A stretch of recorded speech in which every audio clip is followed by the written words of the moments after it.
when I speak about anything, I try to speak from experience and what I actually know. My history is that I started a company in the free zone with 35 employees. I'm going to 4,500 employees in a matter of 10 years. It was a great ride, it was fantastic. I sold it and decided to move out into the rest of Jamaica and look at enterprise in the rest of Jamaica. And it struck me right away that something happened when I decided to go outside the fence of the free zone. What exists in the free zone doesn't exist outside the free zone. And simply put, that is, the free zone is set up to insulate companies from the realities of what exists outside. And what was the most striking reality for me is that how the free zones are set up is that they are set up to look like a company which exists anywhere else in the world. You have a whole different set of rules. You don't have customs brokers. You don't pay duties that make things exorbitant. And then when I came outside, I said, okay, I'm setting up a company outside. I had a whole different set of rules. I had customs brokers. Everything costed 50% more than what I paid when I was inside the fence. And finally it occurred to me, I said, well, you know, that's actually where our problem is. I'll start by asking you guys a question. How many of you have a tablet or an iPad?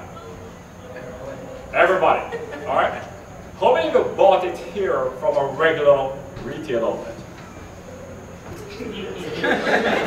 How many had a friend or relative or you picked it up yourself from overseas? How many? The vast majority. All right. But that applies, funny enough, to almost everything in Jamaica. You know, it's funny. When we're going away, what we do is we pack a bag that's empty, right? And the night before we fly back, having spent all this money in the Gap or wherever we spend money, I think it's something up for about 21, I think. A young person told me. And then we spend the night tearing off all the tags, right? Because when we land in Kingston or in Montego Bay, everything we bought cost less than $500. Correct? Yes. Okay. So we have an economy that's based on the idea that we're going to take our wealth of resources, which is here right in front of me, and say, don't spend that here. We're going to spend it elsewhere.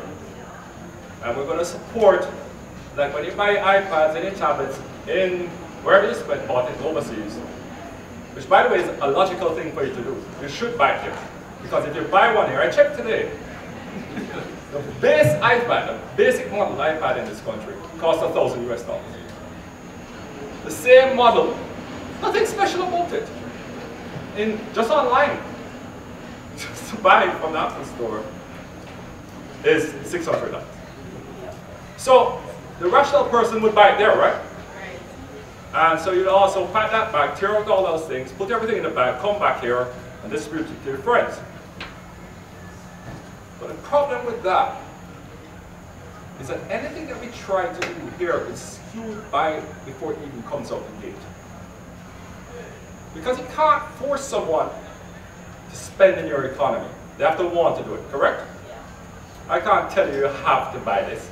You have to want to buy it. That's not your value to it. So the fundamentals of our economy are flawed.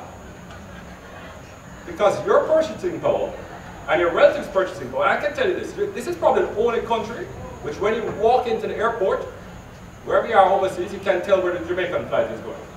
You can just tell where it is by virtue of the people who are carrying things like diapers. Nobody else carries diapers.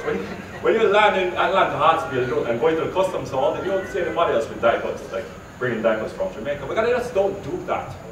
It's irrational. But it's rational to us because, and I've done it, because, and I continue to do it, because it makes sense. My hard-earned money, I'm going to spend it the most efficient way. So when you talk about ease of doing business, you have to look first at what we start with. You start with an environment which says, I'm going to charge you 40% because you arrived here with a good. I'm going to tack on 16.5% GCT on that 140%. And I'm going to put you through a lot of paperwork which actually created an industry. No fault of its own. The customs broker industry actually exists in Jamaica because we created legislation that created that industry, right? That's a career now in Jamaica. It should be, because the environment is there for it. But then if you're talking about the productive sector, take for instance my industry, BPO. Had I been outside the fence of the free zone, I wouldn't have passed 200 employees. If I had to buy all my equipment and supplies in Jamaica and pay generator and pay duty on the generator and pay GCT on the generator in which way I have, my company wouldn't have existed. It would have been a bump, a small company with 200 people in Montego Bay, and it would have stayed there. The fact is that if we're going to ever change this economy, we have to look at new ways. The immediate response is, oh, come on guys, you can't do that. The government relies on that income. But I put it to you that I rely on my arm, this arm.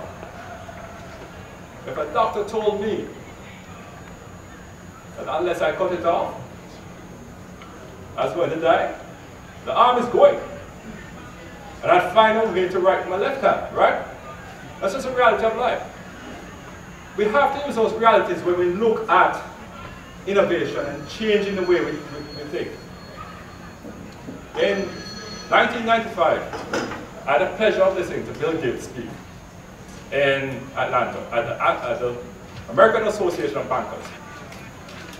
And he looked at this entire hall filled with 10,000 people and said, in 10 years you will cease to exist. He was invited to their association to speak, and he told them, you're going to be out of a job. And the question was, why? He said, I'm going to make it my job to put you out of a job. No more brick and mortars, no more banks. You're going to have an ATM machine, everybody's going to do it online. That was 1995. And today we do a lot of that stuff online, correct? Yes. That's a fact of life. So we need to start looking at Jamaica with that level of innovation and saying, okay, where have we gone wrong from the get-go? If somebody is going to, right now in Jamaica, we produce about 20% of the volume of onions today that we produced 15 years ago. When I saw the number, I was shocked. We produce less yam today than 15 years ago. I don't think people are eating less. Are you guys eating less? No. All right, so something has changed. We're importing onions. All right. The purpose of duties should be, as the doctor said, to protect those industries which are important to us. Level the field until we can make them competitive. But we are not in these other businesses. We just decide that we're going to have a blanket duties on everything, so we can just skew the cost of living in this country to the point where it's out of the reach of everyone. It's a politics of scarcity. It is, it's simply that. We've all become accustomed to it. But I put it to all of you, and this is the question I wanted to ask you, is when you think about it, if all of you spent your money here, let's say we had a commercial free zone in downtown Kingston, and when you walked in there, it was like walking into another country. And you could buy whatever you want without duty. Up to a ceiling, let's say $2,000 a year. Would you board a plane to go and buy towels? Would you really board a plane? Would you spend all that time stuffing those bags the night before you fly, knowing you have to wake up at 4 o'clock in the morning to get to the airport? I know I would. I just go downtown. And this is the way we need to start thinking, that we have purchasing power sitting in this room, sitting on this campus, that never sees Jamaica. It's never spent here. Only thing we get are those drops and drips of customs duties that we somehow collect. But we don't really see the full value of it. We don't see the careers that we can reform, the technical services that will be there, the entire industries that we form. If for finally and for all, we actually said, let us grow. By giving everybody in this room a chance to grow and be enterprising. So I ask you to think about that. Thank you very much for having me. And I'll take questions. Thank you.